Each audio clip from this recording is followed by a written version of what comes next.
જય માતાજી મિત્રો, માં ડિજિટલ ચેનલમાં આપ સર્વનું સ્વાગત છે મિત્રો. તો મિત્રો, આજનું ટોપિક છે ભગવાન ક્યાં છે. તો જોઈએ મિત્રો, તો ઘણા ખરા લોકો આ કથનકાળ કળિયુગની અંદર કહેતા હોય છે કે ભગવાન ક્યાં છે, ભગવાન જેવું કશું હોતું જ નથી. આવું નાસ્તિક લોકો વાતો કરે છે મિત્રો. પણ ખરેખર આજે આ ટોપિકમાં ખૂબ સમજવાનું છે મિત્રો. તો વિડીયો ધ્યાનથી જોજો. નવા મિત્રો હોય તો સબસ્ક્રાઈબર કરજો અને લાઈક કરજો મિત્રો. તો જોઈએ મિત્રો, ભગવાન ક્યાં છે. તો ખરેખર મિત્રો, દુનિયાની અંદર તમે જુઓ કે ભગવાનની મરજી સિવાય એક પત્તું પણ હલતું નથી. અને આ સમગ્ર વિશ્વની અંદર તમામ પ્રકારની માયા જો રચાઈ હોય તો ભગવાનની જ માયા છે મિત્રો. આ દરેક વસ્તુની ઉત્પત્તિ ભગવાને જ કરેલી છે. તો જોઈએ એનું એક ઉદાહરણ, તો આપણને સમજાશે મિત્રો. તમે તમારી જીવનની અંદર માર્ક કરજો મિત્રો કે જો તમને ભગવાનને જો ના ખાવા દેવું હોય ને, તો તમને ભાવતું શાક બનાવ્યું હોય ને તો પણ તમે ખાઈ નથી શકતા મિત્રો.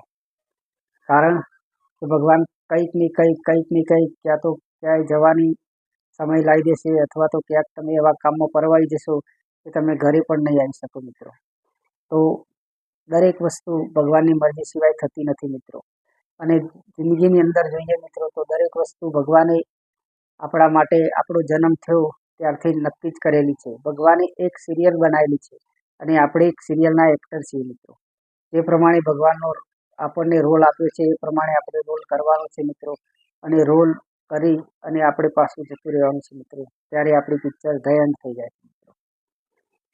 તમે જુઓ મિત્રો કે ઉનાળામાં ગરમી, શિયાળામાં ઠંડી અને ચોમાસામાં વરસાદ. આ કોણ કરે છે? ભગવાન ના હોય તો કોણ કરે છે આ?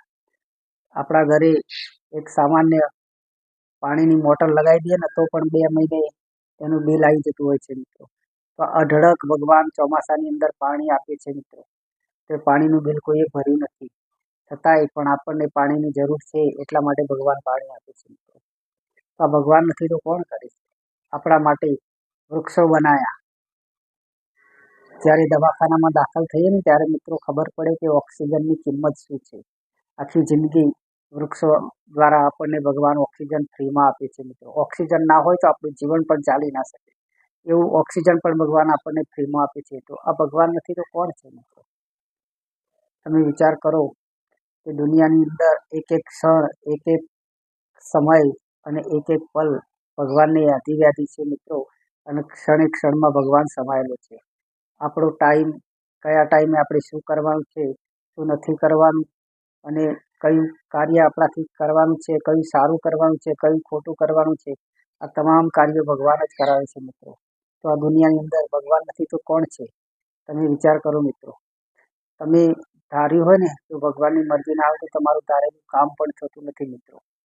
અને ભગવાને જો ધાર્યું હોય ને તો ભગવાન, તમે ના ધાર્યું હોય એવું પણ કામ તમારું થઈ જાય છે મિત્રો. તો આ બધું કોણ કરે છે?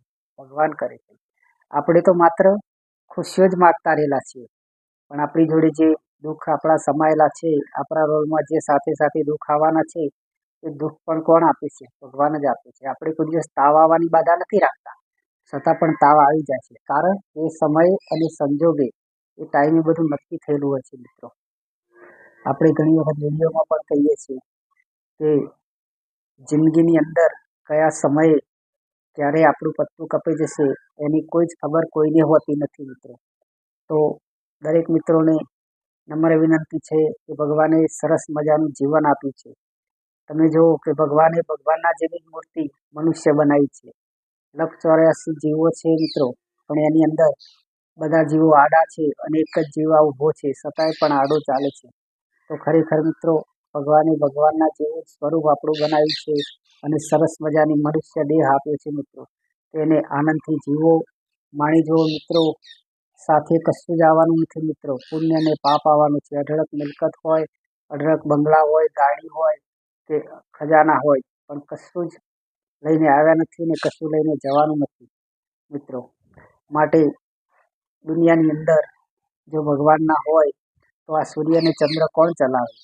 જો ભગવાન ના હોય તો આપણને મફતમાં પાણી પીવા માટે કોણ આપે મિત્રો? તમે વિચાર કરો કે પીવાનું પાણી સતત ભગવાનને ખબર છે તો આપણને મફત પીવાનું પાણી મળે છે. નહીંતર આપણે બજારની અંદર નીકળ્યા હોય ને સાહેબ 5-10 રૂપિયાની આ માણસે બોટલ પણ કરી નાખી છે મિત્રો.